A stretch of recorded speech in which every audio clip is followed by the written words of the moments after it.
So good morning and welcome. Today is KLS. This is our second one of the cycle. And we're going to be covering falls prevention today. And we're very lucky to have Dr. Semerjian here today to share all about it. She has been with us before, so she's not a stranger here to UI-Kai. She also implemented our enhanced fitness classes here, and I think it was a matter of balance as well. I guess we should thank our sponsors. The City of San Jose through the Senior Health and Wellness Grant that actually helps us cover this workshop, as well as US Bank. So we're very grateful to them for allowing us to hold these workshops for you. We'll have one more coming in September, so please follow our calendar on our website, which can be found at uikai.org. Also, we're going to go through the session. Kumi's going to do an introduction of our speaker, and then we're just going to roll into the presentation. Following the presentation, though, there is an evaluation at the end.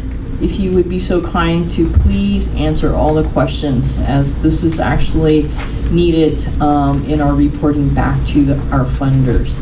So that's very helpful.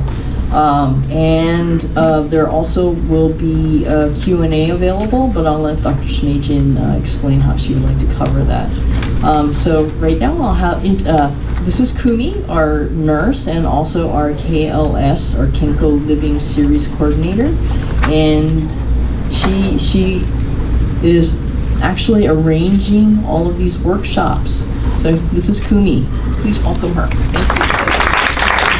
My name is Kumi. I'm a wellness nurse here at the UI-Kai and also coordinator of this KLS, Kenko Living Series. And in the past, I worked at the skilled nursing facility. That time, I met so many patients who ended up being there because of their injury from fall. And then they said to me, like, they never thought about they would fall that much badly and being there. So I believe so many falls are preventable.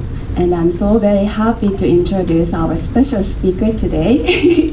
And Dr. Tamar Semerjian is the chair of the Department of Kinesiology at San Jose State University and a professor of sport and exercise psychology and cultural studies of sport and exercise.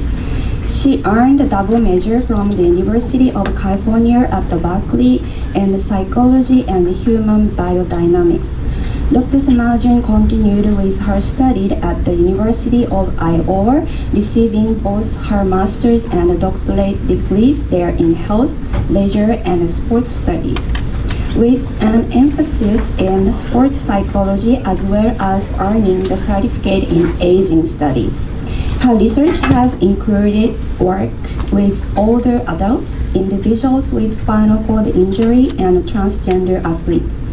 Dr. Semerjian's published work has appeared in Sociology of Sport Journal, Journal of Aging and Physical Activity, Women's Sport and Physical Activity Journal, and the Culture Turning Sports Psychology. Please join me welcoming Dr. Semerjian today. Thank you. Let me know if you have trouble hearing me. It's great to be here. For me, this is a little bit like coming home. I moved to San Jose in 2007, and we lived down the street at the Esplanade. And so Japantown was very much part of my introduction. As was mentioned before, I also taught some enhanced fitness programs and matter of balance. And so I am familiar to UI-Kai, and I've worked with Nancy Higuera over the years in a number of capacities. So I'm thrilled to be here. I'm happy to take questions along the way. And so if you have a question and you want to raise your hand, feel free to interrupt me. You will not take me off my game. So feel free to do that. And if you want to hold your question for the end, we'll have time there as well. So whatever you're comfortable with. I'll go through the presentation, which you have. And all right. So actually, let me go back. I used to teach more, but now that I'm the chair, I don't get to do these things so often, so I'm out of practice. All right. This presentation was developed with the support of the Silicon Valley Healthy Aging Partnership, Falls Prevention of Santa Clara County. I teach at San Jose State, and we also worked with the Health Trust in El Camino Hospital and Santa Clara County Public Health, so wanted to acknowledge those folks. So as Jen alluded to, falls are Kumi actually said this, falls are one of the leading cause of death among older adults and the #1 reason for hospital admittance. And we don't want to think about falling, and yet it is a reality. We all fall, and we'll talk a lot about that today. 1 in 3 older adults over 65 falls each year. So this, again, it's not uncommon. It's something we don't really want to talk about, but it's a fairly common occurrence. 1 in 2 over the age of 80 fall each year. And every 35 minutes, an older adult dies because of a fall. So this is a really serious consideration. One of the other things that I think is interesting is a fall, the cost of a fall, of being hospitalized, the average cost is about $80,000. Right, not out of pocket, but from a healthcare perspective. We used to get a grant and it was $75,000 a year, and we thought if we prevent 1 person falling every year, this was worthwhile, and hopefully we do more than that. So it is very expensive and obviously very disruptive to someone's life. There are a lot of myths about falling. One is that falling happens to other people, not me. Well, if we look at the statistics I just gave you, falling is happening to everybody. Right, so this is a myth. We all fall. And if we think about little kids, when my kid is 15 now, but when she was small, she fell all the time. I fall. I'm a runner and I run on trails and I fall. We all fall, but the impact of the fall is a little bit different as we get a little older. I work hard not to fall as I am getting older. Falling is something that happens as you get older. It's not. Right? Falling happens at every stage of life. And so this isn't just, oh, you know, I'm falling more, I'm getting older. No, that's not the way we should look at this. How many of us think this? If I limit my activity, I will not fall. Is that true? Do you know friends who sort of behave that way though? They're like, oh, I'm not gonna go there, I'm not gonna do this, I might fall, I shouldn't exercise, I shouldn't go for a walk, I might fall. Right, but that's a myth. If we limit our activity, that can, down the road, lead to an increase in falls, and we'll talk about that. As long as I stay home, I can avoid falling. Is that true? No. Why not?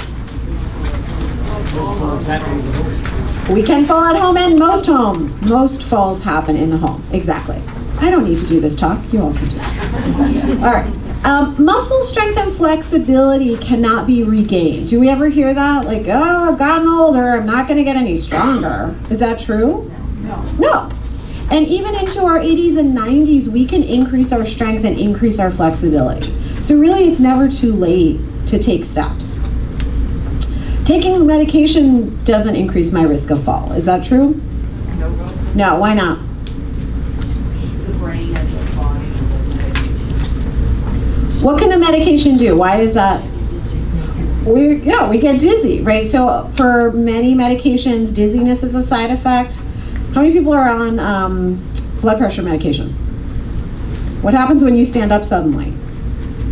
Can that sometimes make you dizzy, right? So sometimes that's a side effect. So a lot of medications can have a side effect that results in dizziness or being unstable or that reduction in blood pressure.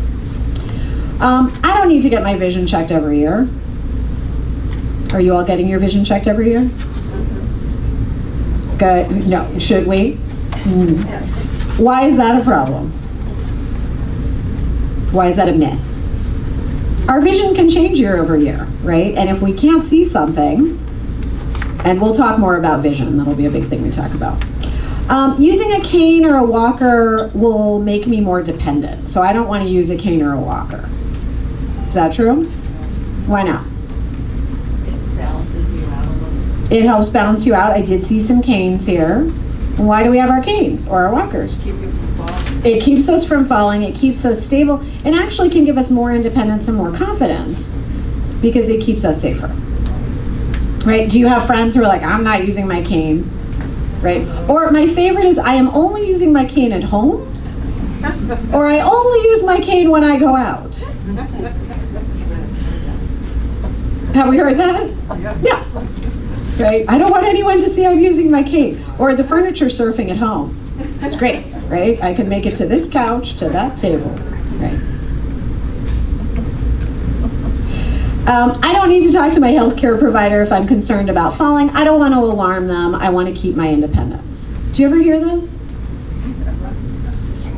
I don't want to tell my doctor that I'm feeling unsteady. I don't want to tell my doctor. I don't want to alarm anyone. I don't want my family to be worried. Why is that a myth? Why is that problematic? Denial.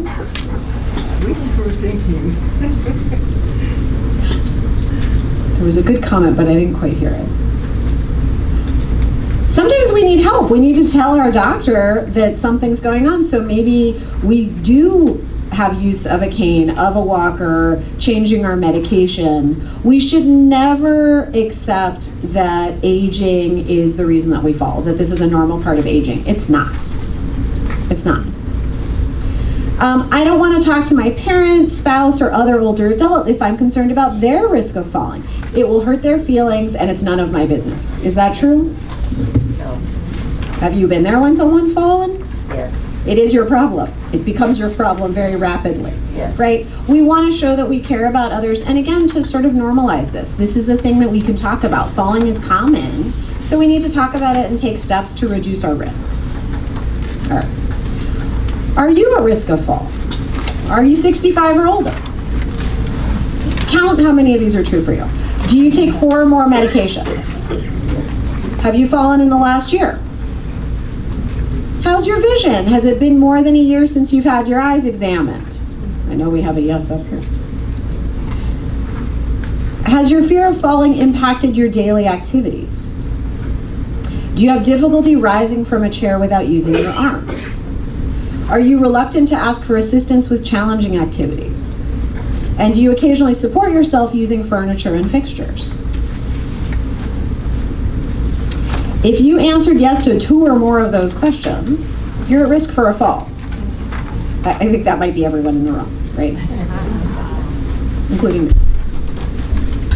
So there are risks. And so how do we mitigate that? How do we reduce them? The causes of falls are multifaceted, and so the solutions are also going to be multifaceted. There's multiple reasons why we fall, and so we have to think about multiple intervention strategies to reduce that risk. One change isn't going to completely reduce our risk of falling, but making multiple important changes can significantly reduce our risk. And I'm happy to have that conversation in this group, right? Like, what are things that we can do? What are things you have done that have helped? What are things maybe we should do and we're thinking about doing? So we can maybe talk about that after. So how do we reduce our falls? I'm going to talk about 5 big areas. One is reviewing medications, because medication, like we said, can cause lightheadedness, dizziness, or drowsiness. Medical checkups, especially checking our gait and our vision. Home assessment and modification, looking around the house. We'll talk a little bit about that. If anyone's done the Matter of Balance program, that's a big part of that, is looking around the house. And do we have cords? Do we have carpets? Are there things that we trip over? So we'll talk about that. Practicing safe behaviors. Sometimes we make not so great choices. And then physical activity. So we'll end with some physical activity interventions. All right, so we'll start talking about medication. Taking 4 or more medication can significantly increase our risk of falling. Part of it's because of the interactions, and part of it is if you're taking more than 4, chances are one of them is reducing your blood pressure.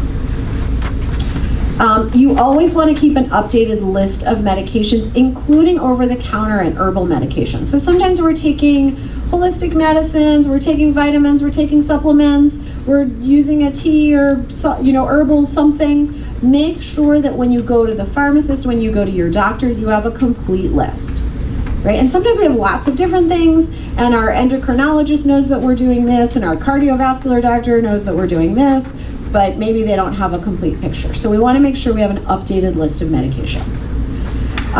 Do not start or stop medications without your physician approval. This happens all the time, and it makes me wonder what we're thinking sometimes. People will say, I'm feeling better, so I stop my medication. Yes, you are feeling better because you are taking the medication. Do not stop the medication. So don't stop your medication like, oh, I feel great, I don't need this anymore. Make sure you're talking to your doctor about that. And again, this includes over-the-counter and herbal remedies. The other one, oh, I'll get to it on the next slide. When starting a new medication, make sure to find out what it is and look for any side effects. It is difficult now when you go to the pharmacy, you get like the 4 pages of side effects. Do you like, it's like reading a novella, right? Like, and it's every side effect. But there is important things to look at. Sometimes there's food interactions, right? For some medications, you shouldn't be eating bananas or a grapefruit, or, so make sure that you are aware. And I know it's not fun. I don't like reading those either, but it is important to look at those. And pharmacists often are a really great resource to have that conversation with. And they'll often invite you to have that conversation. So it is important to be aware of what those side effects are. Again, ask your pharmacist about potential medical interactions. And again, sometimes there's food interactions. And so it might not just be medicine. But again, there gets to a point where you are going to so many. Is that true? I know for my family that's true. And for me, you're going to the endocrinologist, the cardiovascular, the orthopedist, you've got all of the things. And they may not be communicating to one another. So it's important to be able to talk about all those medications in one place. This is a funny one to me, but I've seen this happen. Don't share your medications with other people. We like to share. Sharing's nice. But I've seen this. I used to teach exercise classes at a senior center, and somebody would be like, oh, I've got this great thing for my back pain. You want to try it? No! Have some codeine. No! Right? Don't do that. So please don't. It's great to share. Don't share your medicine. If you do have any fatigue, dizziness, unsteadiness, appetite changes, confusion, or if you have a fall, talk to your doctor about the medications you're taking. One of the things that's happening a lot of people are on Ozempic and some of these medications that are great for diabetes and are resulting in a lack of appetite, and people are losing weight rapidly, and that can impact blood sugar, and it can lead to dizziness. So, there's a lot of great medications that have great implications for some things, but they also can exacerbate our risk of falling. So it's important to be having those conversations. Vision. When I first used to do these talks, I did not need glasses. I did not understand all of these things. I understand them all too well now. People with vision loss are 2 to 3 times more likely to fall. Why? You can't see, right? You're not seeing things as clearly, as sharply. You may miss things. All right, and we'll talk about some specific conditions in a second. But when we have vision loss, we're 2 to 3 times more likely to fall. So we need to take some time. We need to survey the area, and we need to not be rushing. All right. This can be accompanied by cataracts. With vision loss, we can have cataracts, age-related macular degeneration, diabetic retinopathy, and glaucoma. The other issue is that vision can be distorted by improper prescription, bifocals, or just not wearing our glasses. How many of you have transitions like I do? They're great, right? Because we don't have to carry 3 pairs of glasses. What happens when you go down the stairs with these? Yeah, right? The challenge with multifocal lenses, like I take my glasses off when I go down the stairs. Because if you look with the bottom part, what's the bottom part for? Reading, which is close. The stair is not close to your face. And we lose that depth perception. And so actually one of the recommendations is to not wear multifocal lenses for falls prevention. Now, I know. So I think I've got like 2 pairs of glasses here with me that are both multifocal, but ideally if you need distance prescription, that's what you want for walking through the world, but then you cannot read the menu at the restaurant, which is why we have these. But it is important to remember to either really look down and use the top of your glasses or take your glasses off or not wear multifocal lenses. But that's why stairs can be really challenging if we have those multifocal lenses. And now I know from experience. Cataracts, very common. I'm guessing some folks have had cataracts removed. What's it like to have your cataracts removed? Great. You're like, wow, I didn't realize how much I could not see, right? Because it happens gradually. So with cataracts, we can have this kind of an experience where things are just foggy. And again, because it happens slowly, you lose that sharpness and you don't realize.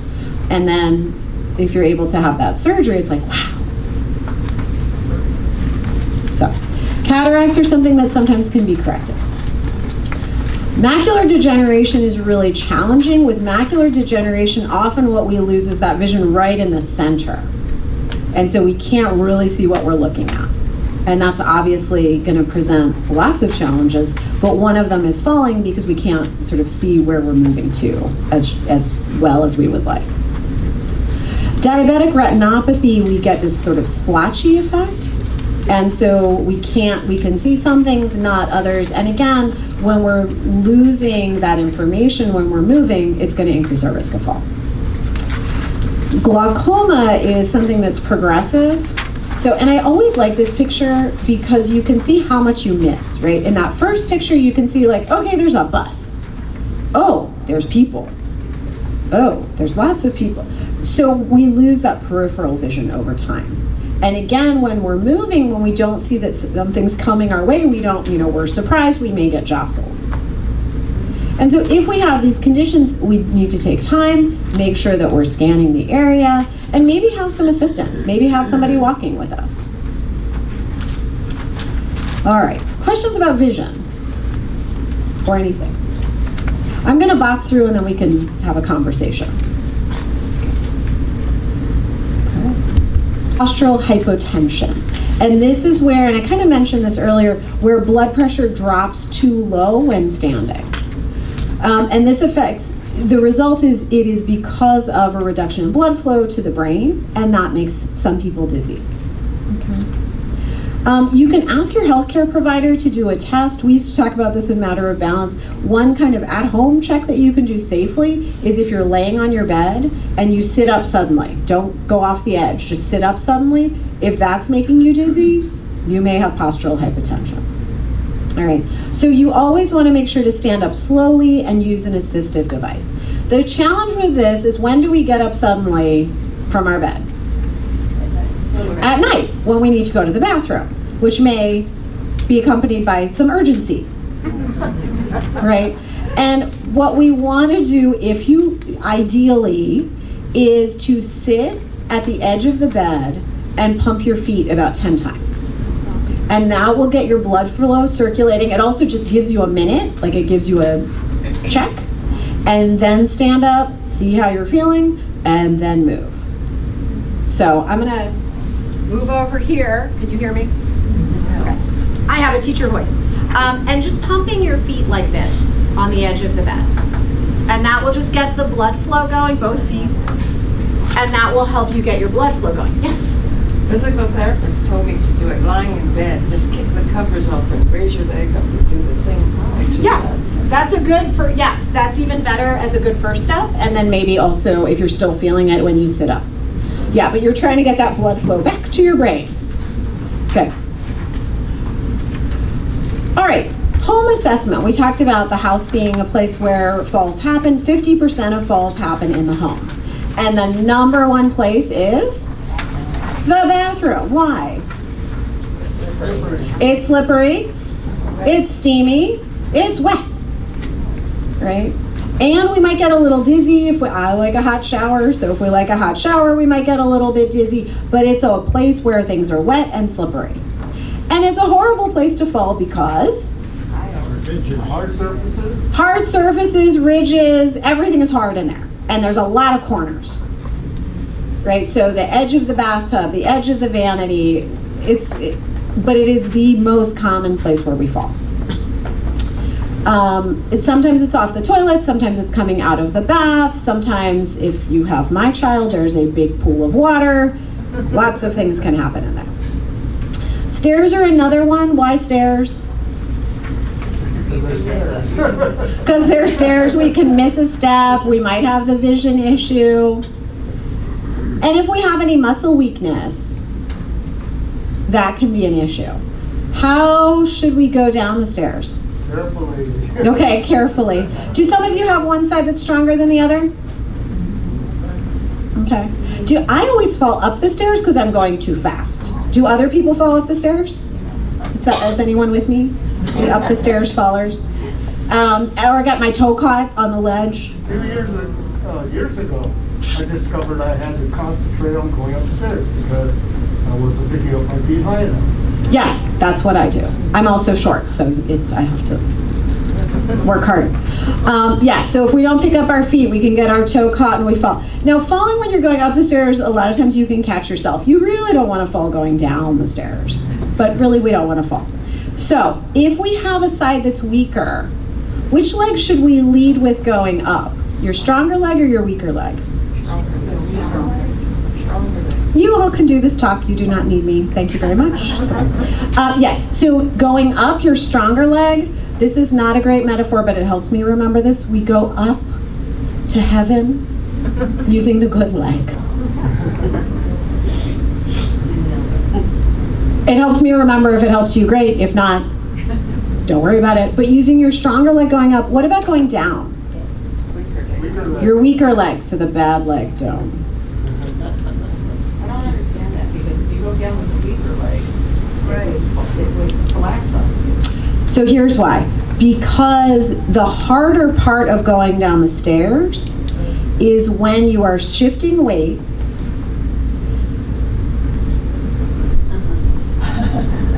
So when you go down the stairs, you've got to take one leg and take it down to the other step. You're just on one leg and you're bending it. Do you want to do that on your weaker leg or your stronger leg? You want to do that on your stronger leg. So then you put the weaker leg, this is my weaker leg, you put the weaker leg down, then you're standing on that, you're stable, you bring the other leg down. Because it's that, no, it's a good question because it doesn't seem intuitive, right? Like you're going down, your stronger leg should lead. No. Because the harder thing is stabilizing on that step above to shift your weight down. So that's why. Yeah. And same thing going up. So going up, we've got to, we're stable, this leg straight, we can hang on to the railings, we've got to shift that weight onto a bent leg and bring that weight up. And that's why we use the stronger leg going down. Question. Yes. How do you go up and down stairs with a cane or a walker? Ask your doctor, because that I am not an expert on. And I used to know, because I had hip surgery and I needed to use crutches. And going down is like, so she was asking about stairs with a cane. I think cane goes first. I don't know. You know, cane goes up to support your weak side, but it's really on your strong side. So when you use that leg, the cane goes with it, up or down. Okay. But you use it on your strong side, not your weak side. Let me be clear, I am not an expert. According to this delightful gentleman, I believe that we keep the cane kind of in support of the weaker leg, Yeah. but held on the strong side. Right? That's what the VA teaches. They got a lot of criminals. But that's a good question. And the walker also, I think, going up, I think walker goes first, and then you would join it. It doesn't work otherwise. Going down, I'm not sure. So that's a great question for your physical therapist, your occupational therapist, rehab. That is a good question for them. Yes? Are you saying that the same leg keeps going down first? Yes. Going up? Really? If you have that kind of challenge, if you can't, I mean, if you can just walk down the steps on your own, go for it. Great. You are strong. If you have a challenge, if you've got a side that's significantly weaker, if you've had hip surgery recently or knee surgery, or you're having a challenge on a particular side, then yes, that weaker leg goes first, you meet the stronger leg. The weaker leg goes first, you meet the stronger leg. Thank you. Yeah. If you can walk down or up the stairs, boop, boop, boop, great. So this is just if you have some weakness. Sometimes for me in the morning, that's kind of how I make it down in the morning. Then I feel a little bit better later. So, and always use handrails. Yes? My question is, if I've had a couple falls in the last couple of years out of the blue, I'm like, what happened? So I have a little post-traumatic stress from falling, and I'm a little bit more wary. How do you get over that? That is a good question, and it's a big question, and I think I want to park that for the end. So can you ask that at the end? Because I do have some answers. Okay.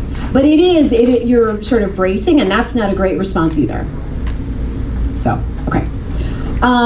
So stairs, use handrails, gave you some strategies. Dark hallways. Sometimes at night we don't want to turn on the lights, and then we find like Olive in the hallway, maybe, our friend Olive, right? Maybe you have a nice little companion at home, or a 15-year-old who leaves stuff, or a spouse who leaves stuff in the hallway that is not supposed to be there, right? So I know we don't always like to turn on the lights, but it is important to be able to see what those obstacles are. I have a habit of leaving things on the stairs. I'm like, oh, I'll take it up the stairs on my way up, but no one else does, and then it accumulates. So, not great, but we need to be able to see what we're doing. We'll talk about rugs in a second, but throw rugs are a huge fall issue, and we'll talk about why. And then items out of reach, so we'll kind of go through each of these. In terms of bathrooms, there's a number of things we can do to make our bathrooms safer. There are some organizations in the area that will do home modifications. So Rebuilding Together, if you own your home and meet some qualifications, will come in and do home modifications. There's a couple private companies as well that will do this. If you are able to do it, in this picture, what you see is a zero entry shower, right? One of the things that gets difficult is walking over that bathtub lip. This doesn't even have a ledge, so you make sure that things are draining properly, but this you can just walk in. If we have a walker, if we need an assistive device, you can see there's a chair, you can see that there's grab bars everywhere, you can see that the shower head can move around. This is ideal if we have some mobility impairments and we're concerned about falling. That's not always possible, but that's ideal. And I noticed this when I went to the washroom here, for the toilets, that is the one thing we want to do as independently as possible for as long as possible, right? That is not the thing we want help with. And so raising the seat makes it easier so you're not sitting so far down and you don't have as far to go to stand up, but also those bars on the side are really helpful. And that's a fairly inexpensive accommodation that you can do. That's just an add-on to the seat. Some other thoughts, this picture has a carpet in the bathroom. For my culture, you do not have carpet in the bathroom. That is disgusting and gross and not clean. However, it does prevent slipping and falling. So take that for what you want.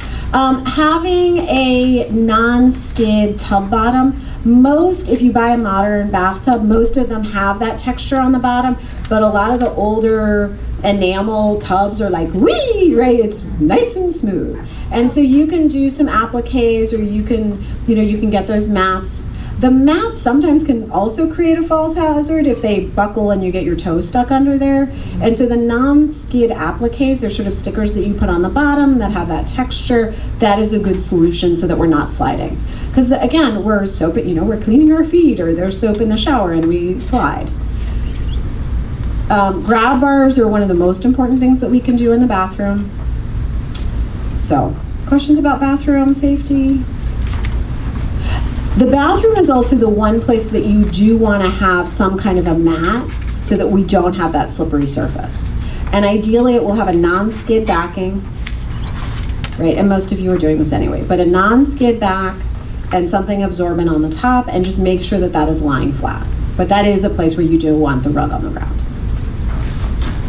All right, stairs, she looks terrified, but make sure you're using the handrails. There's handrails there for a reason. And if you need to go one step at a time, do that. If you're able to just walk on up, go for it. But do take your time on the stairs and be thoughtful, and again, think about the vision issue. Clear the clutter. This is my perpetual battle with my family. Some of you are very neat. Some of you may be less neat. Cords are horrible, right? If we trip over a cord, and actually we've done a great job here putting mats over the cords so that I do not slip and fall, which I am likely to do. So, having the covers, taping down cords if you have to have them, having them around the edge of the room, those are all good strategies. My house looks like this, I think, right now.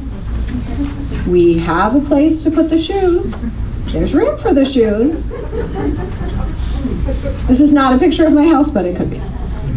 but the shoes are everywhere, right? It's a big difference. Does this look like other people's houses? Yeah. I mean, I always put my shoes away. The people I live with do not. So making sure that those things are put away, clearing the clutter. The problem with throw rugs, which can be beautiful and decorative and very nice, is they can flip up and then we trip on them. They can get a little bump and we trip on them. Or if they don't have a backing, we can just slide on them. So the recommendation really is not to have throw rugs at all. But sometimes we do. If we do, make sure you've got a non-skid backing. Make sure those corners are down. Some rugs have a tendency to, if you really need to have that rug, think about taping that down, taping the back of it. Make sure that those are down. I don't think that's me. So throw rugs are an issue, and I'm from a culture where we do a lot of those rugs, and they're very important, but we've got to make sure, or that they go to the edge of the room, right, so that there's not an edge. All right, in the bedroom, some things to think about. I love that there's a hardline phone here. I have a hardline phone because I live in the mountains and things don't always work there. But keeping a phone, and it could be your cell phone, but keeping a phone near the bed, making sure that there's a lamp where we can turn on the light if we need to in the middle of the night, and having emergency numbers near the bed if you need to call someone if something happens in the night. That's all really important. For the bedspread, making sure those things are not on the ground. Sometimes we have beautiful bedspreads that are down on the ground that we trip on as we're going around the bed. So making sure that we sort of tighten all of that up. The bed height low enough that you can touch your feet. Again, I am 4'11". This is not my reality. I have to do a little hop up to get in and slide down. But ideally, you want to have the bed at a height where you can sit down, your feet are still on the ground, you can turn your legs, plant your feet, and then stand up. We talked about urgency in the middle of the night. If this is an issue and it's difficult to get to the bathroom in the middle of the night, I know this isn't the most glamorous idea, but having a commode by the bed really can help prevent a fall and save a life. And so when we get to that point where mobility is really going to be challenging, especially independently, and you don't want to have to call someone and say, I need to go to the bathroom, can you help me? Having a commode near the bed can be a really good option. All right, this could be me. Make sure that you keep things where you can reach them. So if you have items that you use a lot, make sure that they are closer down.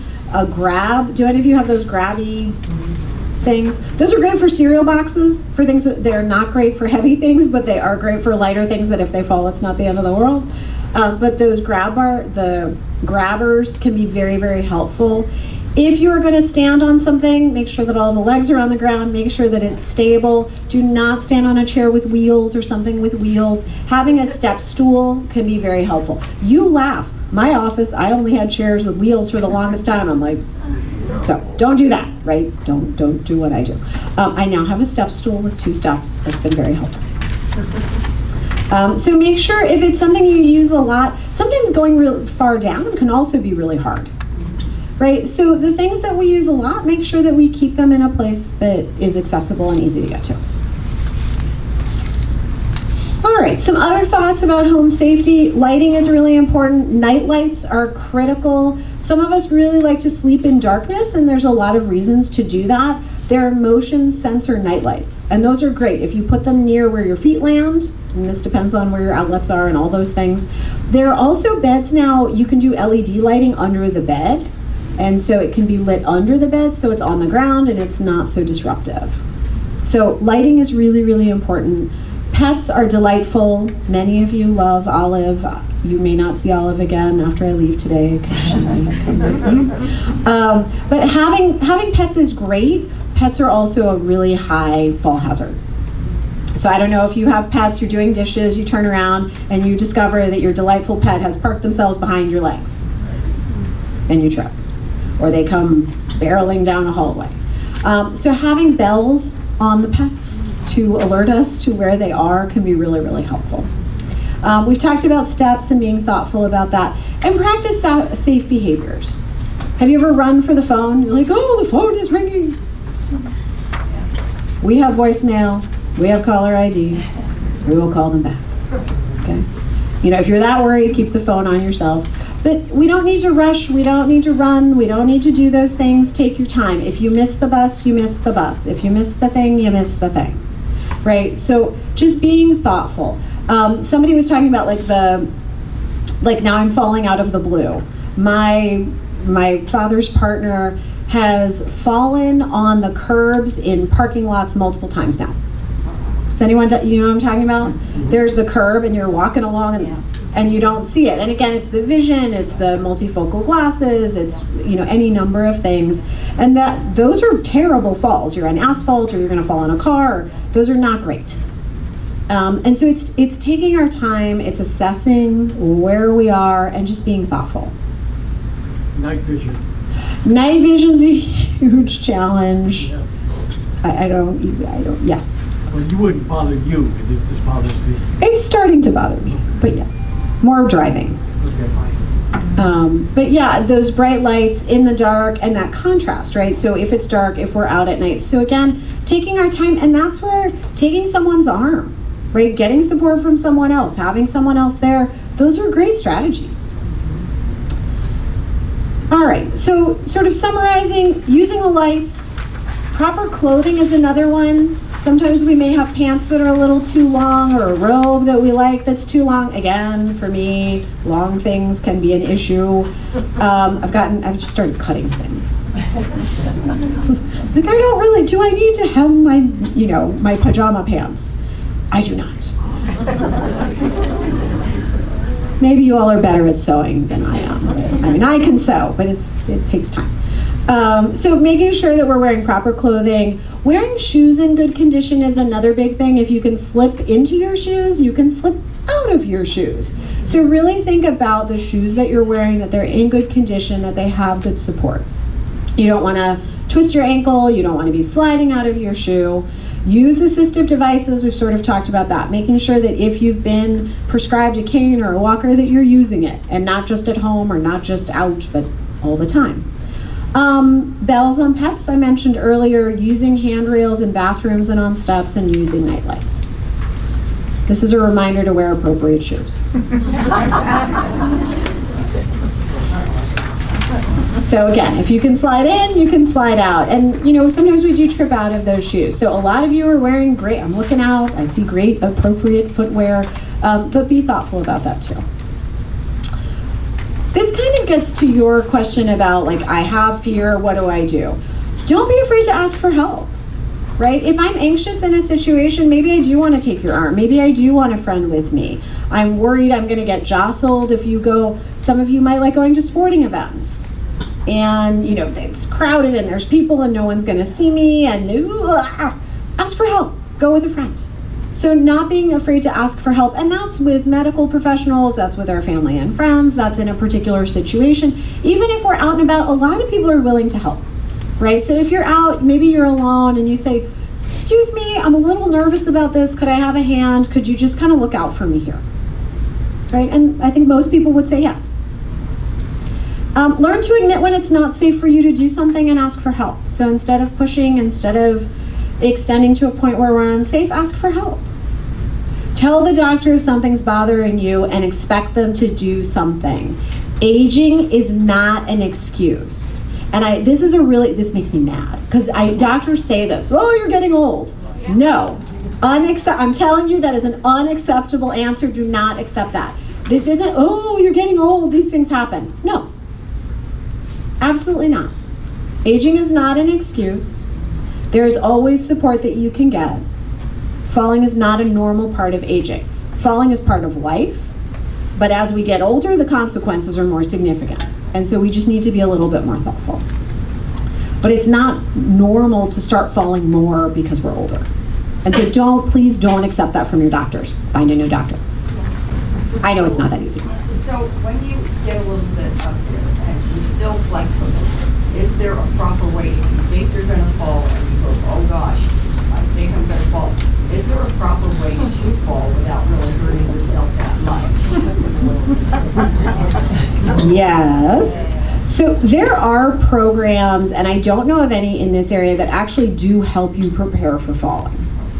But it takes like 4 people for one client because they're like surrounding you. So what they'll do is they'll like put you on a foam block, and then someone will give you like a little shove, and you've got to rectify your balance. Right? So there are things that we can do. I will talk about exercises that are helpful. Generally, when you're falling, the guidance is, what do you not want to hit? What don't you want to fall on? Your head. The other thing are your wrists. We tend to catch ourselves on our wrists, and how many of you know friends who have broken their wrists or broken their arms catching themselves on a fall? Okay. Ideally, I'm wary of saying this, you want to give your soft parts if you're going to fall. The problem is, normally with younger folks, we would say, go down on your thigh, go down on your hip, go down on your shoulder. But if we have osteoporosis, if we have that, like now we're talking about a knee and a hip and a shoulder. So you don't want to hit your head. Ideally, you don't want to brace yourself, but you also don't want to fall on your face, right? Like if it's the option of like your face or this, I'm using this, right? But if we can do this instead, but you're falling and you're not like, oh, how should I fall today? What did that lady say at UICA? You're gonna fall. And that's why I'm gonna talk about exercises in a bit, and that's why we wanna do that, because we don't wanna be in that situation. But one of the big things is relaxing. You wanna relax. Because if you brace, that's when you're going to do this, that's when your muscles are tighter, and you're more likely to injure yourself. So you do want to relax when you fall. And again, there's just not programs that teach older adults how to fall. But if you're doing Tai Chi, if you're doing martial arts, if you have a history of that, I played rugby back in the day, and we used to practice falling. But I'm not going to do that with folks who are over 65 or even 50, right? That's not a maybe safe place to start practicing falling. I don't practice falling now, I just do it. But it's, I run, like I've got a running group, and we've got some folks in their 70s, and one of the guys, I think he's probably he's older than me, I think he's in his 60s, and he fell and he literally just rolled and then stood up. But this is somebody who runs like 6 miles. Do not try this at home, right? Like this is somebody who runs pretty frequently, who's very fit, who's all those things. But you want to relax and if you can roll with it and end up on your back or end up in a soft, that's ideal. But again, you don't have time in those moments. Like half the time you realize you're falling when you're about here. So the strengthening and the prevention is going to be better than finding strategy, than finding a good way to fall. All right, my favorite thing is to talk about physical activity. Everyone should be exercising 30 minutes a day at all ages. Any confessions?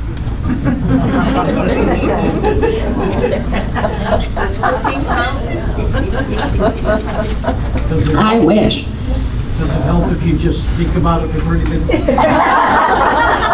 I do sports psychology, and imagery actually is a very effective strategy, but not for this.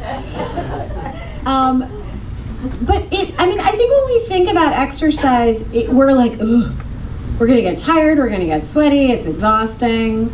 But do you know what the best exercise is? Walking.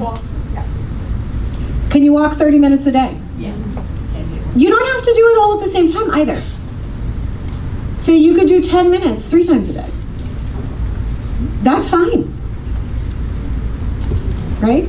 Olive is available. Olive's like the new part of my talk. I'm telling you, you're never going to see Olive again. Walking 30 minutes a day helps not only with the physical things in terms of strength and balance and flexibility and cardiovascular exercise. Walking can help with all of those things, but it's also linked to cognitive functioning. There's a longitudinal study that's been going on for at least 40 years now, I think, following nurses. And what they found is that people who walk or do any exercise, but walking is a really powerful one, 30 minutes a day, have better cognitive functioning and lower risk in a variety of health issues. So walking 30 minutes a day is great. Like if that's what you have capacity for. Swimming is great. I'm a triathlete, so I also go swimming, and I love seeing, there are people of all ages and who use assistive devices and then get in the water and are able to do, whether it's water aerobics or lap swimming or whatever. Find something you like. There's no one right thing. Not everybody likes the same stuff. Running is a horrible thing, right? If you're not exercising, you're probably not going to start running right now. Right? And if you bike, great. But if you haven't been biking, you're probably not going to do that right now either. If you like going to the gym, great. But there's great classes. Enhanced Fitness is a great, and I'll talk about that at the end. Enhanced Fitness at the Akiyama Center. We helped start that. We helped train the original people. Jenna's gone gangbusters with it, and it's going great now. You don't need me. But Enhanced Fitness is an excellent, excellent program because it does strength, balance, flexibility, and cardiovascular exercise. It's an hour, then you don't have to worry about it. I used to teach exercise classes, I mentioned that. I always called my students the reluctant exercisers. They were like, they'd come in and say, this is elder abuse. You are torturing us. Like, you've been in the class for 5 years. You're still here. So I really enjoyed working with folks who really didn't like exercising, and we did very similar to Enhanced Fitness, but a lot of weight training and stretching. And I had a woman who used to wear a t-shirt that said, if God meant for me to touch my toes, he would have put them on my knees. And every class she's like, look, I see Ann, I see. But we didn't talk about exercise. We talked about everything except exercise. We talked about politics and movies, because they knew that it was good for them, and that's why they came, but they didn't love it. And I get that. And so some people really like being in a class. My running group, I don't always do this one, but my running group meets Tuesday mornings at 6:30, Thursday mornings at 6:30, and we meet every Sunday at 8. I don't want to get up at 6:30. But if I commit, if I let them know, like, I'm going to be there tomorrow, I will be there tomorrow. And so for some of us, having a walking partner, having somebody that we're accountable to can be really, really important for following through. Because it is very easy to say, I am going to cook a beautiful dinner, and I do not have time to go exercise because I would rather make this. And I understand that. And so we have to find those exercises that make sense, that we enjoy doing. Some of you like to be at home alone. Some of you want to do a video. Whatever works. PBS has the classic stretch. Any of you do that? I struggle with Miranda Esmelda White or whatever her name is. I love that. And it's hard for me. I'm like, oh, this hurts. So whatever works for you is great. Is gardening? Gardening is great. You're moving. It's less of the cardiovascular. It depends on what you're. If you're raking your yard, then sure. So it depends on what you're doing. And one of the things that's coming out more and more is also sitting time. That's if we're sitting more than 8 hours a day, that's a risk factor. I know you all are like, I might be sitting more than 8 hours a day. So we're looking at prolonged sitting time more and more in the research, and that sitting time is also a risk factor. So just getting up if you're watching a program, getting up and doing some of the exercises I'm going to show you, that's a way to reduce some of that prolonged sitting time. All right, I'm going to go over some exercises to improve balance. Some of these you'll be able to do. Some of these you will kick people near you, so we will use our judgment. This is really helpful are foot circles. And this you can all do in your chairs. I think everyone should be able to do this. You're going to sit up in your chair, and you're just going to rotate your feet. Okay, so just circles, go, I don't care which way you go, your different feet can go different ways, whatever you want to do, but go one way, and then go the other way. Yeah, they're just little circles, just your feet, just your ankles. Can you all see? I know in the back. You were all doing it, I think, but yeah, just a little foot circle. And what does that do? Why would we do that? Circulation. Flexibility. So ankle strength and ankle flexibility is really important. We were talking about if we're falling, one of the ways we're going to catch ourselves, right? We're going to step. And so because we trip, right, we catch our toe, and then we're going to use that foot to catch ourselves. So we need to have that strength and that flexibility. All right, so the foot circles are important for that. Seated knee raises. So put both your feet down. Sit up nice and straight. Tighten up your core. Good posture. And raise one knee. And then raise the other knee. Ta-da! Keep going. All right, so we're like doing a march in the chair. What does this work? It does work some abs. It works some hip flexors. So you don't have to go way up. Oh, no. No, we're not like magical. We don't have to be like Miranda's, Melta White doing all the crazy stuff.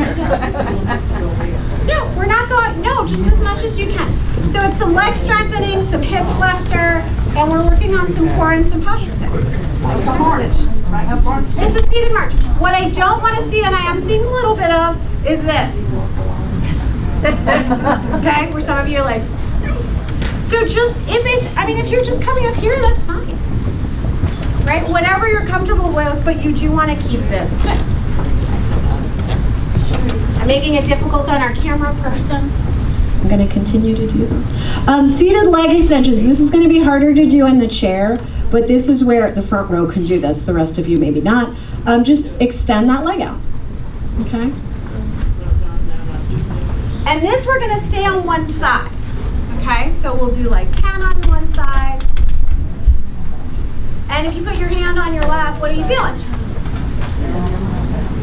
You feel your muscle, that's your quadricep. And an exercise class, yes? Do you point your toes or? It doesn't matter, I don't for these, but if you have like a ballet background and you want to, you can, but no, I usually leave it flexed. I want to ask a personal question. Do you have a mother or father that ever fell and had to help them with something? Yeah, my dad's partner has fallen and broken her face multiple times, and she's like, I'm fine. And she's like, I don't know why your father called the hospital. I don't know, you broke your glasses and your nose is bleeding and you fell on your face. That might be why. It is difficult. People can be very stubborn. Is that where you're going? Yes, yeah, it's like, how do you? What's the question? What do you do when you have a family member who's fallen and they're not accepting help, maybe? Yeah. And that's really common, and that's where sometimes it's, I care about you. And if you're hurt, it hurts me. And I just want you to be strong and safe. This isn't like we're taking everything away. These are what can we do to reduce the likelihood that this happens again. And programs like Matter of Balance are great to get people thinking about that. So Matter of Balance is a long program, it's 16 sessions, and it gets people thinking about all of these things, about home modifications, about assertive communication, medications, all of the kinds of things we've talked about. One of the things that I always found interesting is the average age of people doing the program is over 80. It's a little late, right? Like ideally, and where it's been really productive is where I've seen adults who are over 65 and their parents. And that's a great combination where they come together. So that could be another way of like, I'm going, will you come to this with me? So that can be an effective strategy of like, why don't you come with me to this exercise class, to enhance fitness, to Matter, to whatever it is. All right, so seated leg extensions, we've got that. Toe stands, these are calf raises. Please use a chair when you do these at home, okay? So if you have some balance issues already. But here we're just using something to balance, and we're just coming up on our toes and coming down slowly. Yeah. So I don't know, have you seen people that are like, don't do that. Okay, so that actually hurts. Okay. So just coming up, and again, if any of you have taken dance, This is a parallel relevant. But if you want to do it in first position, you can do that too. If you don't know what I'm talking about, that's okay. Just come up on your toes, come back down nice and slow and controlled, up on your toes. This is working on calf strength, but also ankle strength. And again, that's really going to help with your balance. And if we're off kilter, that'll help us catch ourselves. Okay. Side stepping, again, we can use the chair, but so you all should use the chair. I'm not going to so you can see, but this is just stepping side to side. And this is just good. So, I mean, we're not doing anything, like we're not jumping from side to side. Like these are things most people should be able to do safely. And we're just shifting weight, right? So we're shifting weight from side to side. And again, that's gonna help with balance. It gets a little bit of the hip adductors and abductors, okay? Standing hip extension, again, here we wanna use a chair. And here we're just extending, to the back. We'll get to the side. But this is the back. This gets the glute a little bit. Okay, so just going to the back. And again, if you can do 10 on each side, 2 times would be great. If you can get to 3, great. If you start with 1 or whatever, you can do is fine. All right? And then to the side. And again, we're not leaning when we're doing these things. We're keeping our posture. You laugh. This happens all the time, right? And it doesn't have to be high. Like I'm not coming up here, right? It can be a small movement. But this gets the hip abductors. Okay? So instead of sitting in a comfy couch being a lazy person, I should have a chair in front of the TV and I could be working out while I'm yes, watching I mean, it would be great. These are great, like during commercials when you're like, ugh, right?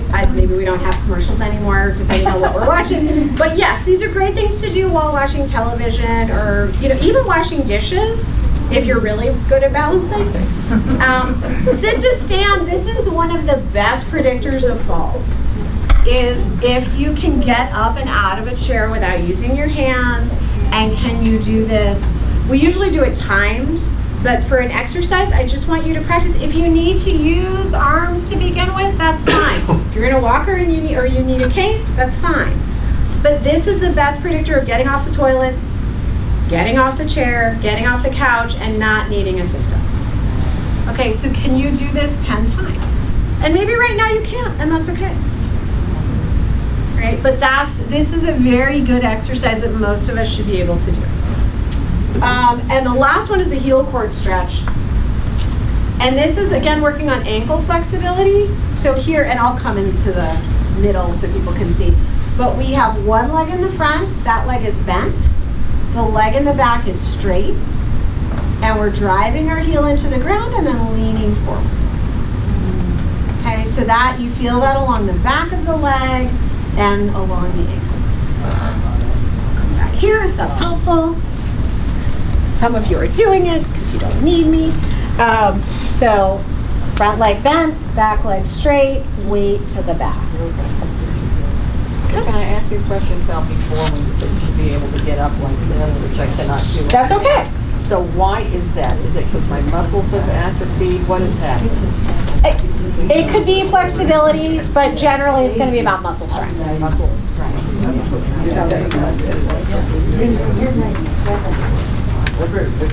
So there was a question about if you can't get out of the chair, why might that be? And usually that's about muscle strength. And again, it is okay. Wherever you're at is okay. This is not a judgment. This isn't you should be able to do this. Everybody is different. We all have different injuries, histories. It's fine. But if we can get up and out of a chair independently, and if we start with help, that's fine. And if we use assistive devices and that is not in our future, that is also okay. But as much as you can get up independently, move independently, and again, a lot of these you can do seated, right? So even if we're having some challenges, a lot of these we can do seated. All right, so these are some things to start with. These are in your packet. Some of you are taking notes.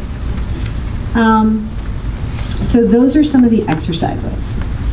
In terms of falls prevention programs, I've mentioned some of these. Matter of Balance is an excellent one. Again, this is a 16 session. Sometimes it's 16 weeks, sometimes you'll meet twice a week for 8 weeks.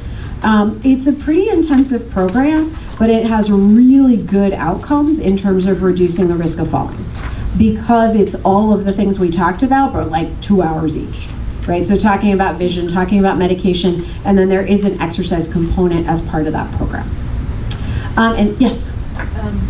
Who sponsors those? I knew you were going to ask me, and I don't know right now. You can look at the SVHAP website. So it's on one of the slides, so we'll get there. On www.svhap.org, there should be links to where these are being offered. And I'm just not sure right now. When I was running the program, I used to know much better. And we did have one here. And so if there was a great desire to have one here, we could see if we could support that. Enhanced fitness you do have. Matter of balance, I always call I shouldn't call it this, but the gateway drug. It's like the gateway to enhanced fitness. So once you're done with matter of balance, you kind of need something to keep going. But enhanced fitness has the program is designed, you can do it fully in a chair or fully standing, right? So it meets all those requirements. It's a phenomenal program that you all have here. Farewell to Falls is something that's offered through Stanford. And there's also a lot, the San Mateo Falls Prevention Group has a lot of information on their website as well, and I've got that link is in your packet as well. Tai Chi Moving for Better Balance is also a falls prevention program, but really any Tai Chi program, any martial arts program will be helpful. You also have dance programs, right? I think there's a variety of activities here. All of those are going to be beneficial. These are evidence-based programs that have been tested that we know reduce the risk of falls. So, some additional recommendation, check with a doctor before you start any exercise program. I am a doctor, but not that kind, so I'm not a medical doctor. If you have pain, dizziness, or trouble breathing while exercising, stop and make sure to call your physician. You are the expert on your body. You know what feels good and you know what doesn't feel good. So don't push that, be wise about that. While exercising, have a sturdy chair nearby in case you lose your balance, that happens. And make sure to wear appropriate and supportive shoes when you're exercising. One of the recommendations also is at home is to wear shoes in the house. I come from a culture where we don't wear shoes in the house, but we do wear slippers. What culture are you from? I'm Armenian. I know I keep talking about that. I'm Armenian, so kind of Middle Eastern. And so if you are going to wear slippers in the house, make sure that they are not going to slide off, that they are supportive, all those things. So, sometimes we knit slippers and things, and those can be slippery on the wooden floors. So just make good choices about your footwear in the house. So for more information, again, this is in your packet. So svhap.org is the Silicon Valley Healthy Aging Partnership website. StopFalls.org also has lots of good information. SMC Fall Prevention also has lots of good information. That's San Mateo County Falls Prevention. And the National Council on Aging has exercise programs and all kinds of information about falls prevention. Yes? What happens when you fall? What should you do? Good. So when you fall, what happens when we first fall? We're embarrassed. Cursing. We're cursing. Good. Okay. A lot of people want to jump right up. Okay. Do not do that. And it's funny. Years ago I was running and I fell. I did like a superb, in the ground. There was nothing. I was running through all these rocks. That's not where I fell. I fell in a perfectly flat spot. And I did like a beautiful Superman, and I was bleeding or whatever. And this couple came, they're like, "Are you okay? Are you okay? Do you need help?" I'm like, "I think I do need help." And they tried to drag me up. I'm like, "Don't touch me." So when you first fall, I kind of like to do an inventory, right? Is my head okay? Are my shoulders okay? Am I okay? Am I bleeding? Do I need help? Did something break? What did I do? So you don't want to pop up. If you fall, if you are not injured, but are you asking how to get up? No, do an inventory first. Yes, do an inventory, make sure you're okay. If you need help, call for help. And then you got to figure out how you're going to get up. Right. And then you've got to figure out how you're going to get up. So that is something that we do teach in Matter of Balance, is how to get up. But essentially, and again, everyone has different issues. We have hip things, we have knee things, but ideally you want to get yourself near a couch or a chair or something sturdy. And if you can, you want to get onto all fours and then put a hand on the chair and get up on your knees, get one leg up, and then stand up. So I will demonstrate that because I really like you guys. All right, so if I've fallen, and I have trouble, so let's say I've fallen on my side, okay? I'm gonna try to roll onto my stomach, all right, and then walk my hands up, okay? And then I'm gonna use the chair, and then pull myself up, and then get a leg up, and then pull that right. Now, that assumes that you can kneel on your knees, which I know if you've had knee replacements, maybe like that assumes that you can do all of those things. Do you want me to do that back here? Yeah, no, I agree. Yes, we didn't see it. All right. I have a question, but the way you did it, so my mom fell. Yeah. Ran. She fractured her wrist though. Right. So you know, that's not going to work. But Right. she didn't know. She's like, I'm fine, I'm fine. And that's where you need to call for help. Yeah. And that's why you want to have your cell phone or the, the button. No, if you've broken something, don't do that. Yeah. Right? If you've broken your leg, if you've broken your wrist, then stay down. If it hurts. Don't do it. If it hurts, don't do it. Yeah. I mean, that assumes that you're okay and that everything is fine and you're getting up. So Your no. adrenaline's going so you don't feel the pain. And that is why we stop. And to older take the people are image. also on eloquent, so they should check Yeah. with your doctors anyway. All right. I really like you guys because I'm going down on the floor. I don't think I agreed to this. Okay, so we go. So we're down. We have fallen. All right. So, and now I'm a little further from the chair. Okay. So I'm going to try and get on my hands and knees, and I'm going to try and make it here to the chair. Okay. Hold on. And then I might need to put my weight on here and then get them. Good knees. Do you need me?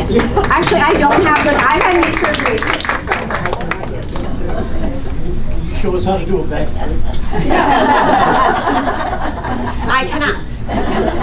I had ACL surgery and I had a labor. Anyway, I've had some hip surgery, but not a hip replacement. And I forget sometimes, and I'm like, I can do a cartwheel, and I'm like, I can't do a cartwheel. You shouldn't pull someone up. If someone's fallen, you do not want to try to pull them up and help them. So you want them to stay calm. You want to encourage them to stay down and ask, are your wrists okay? Is your elbow okay? Is your shoulder okay? Is your head okay? Are your hips okay? Knees, ankle. So make sure that everything's all right. And if you don't want to be responsible for getting somebody up and having them further injured. So, or falling yourself. So you may want to call and get some help. If you need to call 911, then you need to call 911. That's something they do. That's a very common thing that EMTs do, is lift assist. It's not a thing they love to do, but they will do it, and it's really important so that you know that they're safe. Otherwise, you may want to get somebody else and maybe use the technique that I showed you, but again, I am not, yeah. But help them slow down, because I think the biggest thing is we're embarrassed and we pop up. So that's one thing I've learned not to do. I was just going to say, as a reminder, everybody here should have a bone density test. And so you can see how strong your bones are. Be taking calcium and vitamin D. So if you fall, you don't want to fracture your hip or your wrist like she did and stuff. So. And there's interesting data on osteoporosis. Different cultural groups experience that in different parts of the body. So with some folks it's hips, some folks it's spine. But yes, make sure you're getting calcium, ideally through natural food sources.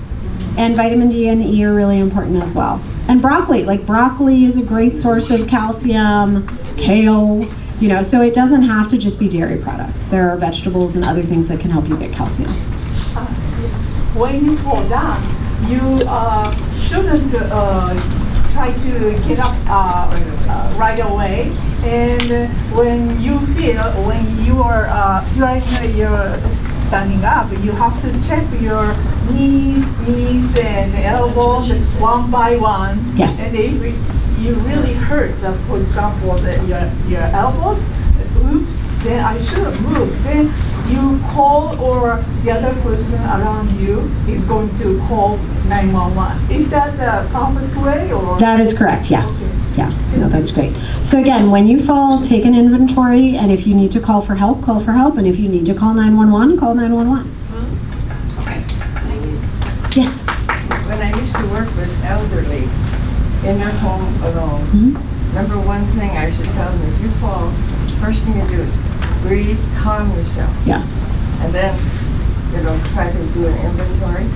And then, can they roll over to one side? Can you bend their knees? Can you sit up? Can you kneel? Yeah. If anything hurts, stop. Yes. If anything hurts, stop. Take that deep breath. Yeah. Then, if you cannot get up, find a way to be comfortable. Yes. Find a pillow, Mhm. find a Yes. breath. If you have to stay on the ground, this is great advice. Find a pillow, get comfortable, get a blanket if you're going to be there for a while. But again, this is why it's very important to either have, I know Life Alert is a particular company, and a lot of people have cell phones. Do any of you have the watches where it alerts your family members? One of the women I run with is 64, and she's like, uh-oh, my alarm went off and my whole, we're running. And it's like, it says that it fell. She's like, I have to stop it because my whole family's going to be alerted. And she's faster than I am. I'm trying to, one day I'll run as fast as my 64-year-old friend. But sometimes there's wearable devices that will alert your family. So sometimes there's those life alerts. The problem is sometimes people don't have them on them in the house. So if you keep your phone on your person, that is helpful. But again, now there is some technology that if you fall suddenly and maybe you hit your head and you are not able to contact anybody, it will alert family members. So there is a lot of technology now that can be helpful. I was a therapist when I was before all these stuff. Yeah. So last thing after you get sort of comfortable and you know you're going to be there for a while, you got to look around and see how you can make a noise, whether it be a spoon or something heavy that you can hit. Preferably you have a whistle because that travels farther. But anything that can make a noise. So every now and then you want to keep beating that noise so that somebody will say, gee, that doesn't go away. Well, something must be happening, and maybe somebody will come and check. Yeah, if you're living alone and you fall, I think that's always a big fear, that no one will find you and no one will know and days can go by. So making noise, but again, if you have your cell phone nearby, if you've got a life alert, but making noise, but also just having a check-in with a friend, right? If we do this in our neighborhood, I've got some neighbors and we all do Wordle. And it's like, oh, and I think there was a story, right, about someone who was saved because they didn't respond to the group Wordle. And so now, and that was kind of what started us doing it. So I've got, a neighbor who's 82 and another who's 75. And it's like, hey, Dee, what happened to your Wordle today? So we're not saying like, Dee, are you alive? But it's, it's a way of checking in. So if you are living alone, if maybe it's possible that you could go days and nobody would notice, making sure that you have a friend or somebody that you can contact so that if something happens, you don't go too long in that situation. Any other questions? Well, I have a comment. One of the things I think would be really helpful in fall prevention is being aware of your surroundings and to avoid distractions. Because I've seen people fall who are looking at their phones and they're walking down the street and they trip on the curb or something, because they're not paying attention. No, absolutely. So being aware of your surroundings, and part of that is not looking at your phone when you're walking. That's probably less our generation. The other thing that's a little terrifying is the scooters. And my favorite are the people on their cell phones on an electric skateboard who are going super fast, not looking. So there's a lot of those things, and those folks may not be attentive, but it means we have to be. I think if you're going to fall, it's advantageous to be short, but it's too late to worry about it. Yes, it is helpful. I am closer to the ground. It helps. Yeah. Yes, sir. Yeah, just a comment. Probably over the last 25 years, looking back. I've noticed a progression of automatic things that I used to do without thinking, requiring my attention. And it's all kinds of little things, like picking a cup and putting it into the microwave. If I'm not careful and I don't think about it, I will miss the opening, hit the edge, coffee be spilling all over the place. Same thing with going up and down stairs. I don't pay attention to it. I could misstep. Walking through doorways. If I'm not thinking about it, I'll hit the side of a doorway. So it's just, it might be aging, whatever it is, but it's happening. So I've learned that I have to pay attention to all the little things I do, just to avoid little accidents and hopefully big accidents. It's a great observation that, so if you didn't hear, as time goes by, the things that we did automatically, somehow the cup isn't going right in the microwave, or we're tripping on the stairs, or I've always walked into doorways, so I can't blame that on them. I don't know why I don't see. I hit my head in the car all the time now, as if my head is in a different place. Like, I'm not getting taller. But taking our time, and whether that's a little bit of muscle weakness, a little bit of changes in our depth perception, whatever that is, a lot of this is just taking our time when we're moving through the world. Yeah. Thank you so much. It's always great to be here. It's great to see some familiar faces and new ones. So thank you. I hope this was a little bit helpful.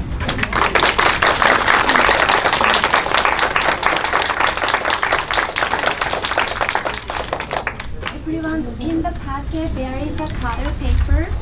In the packet, this is the survey, and please fill out and then pass to one of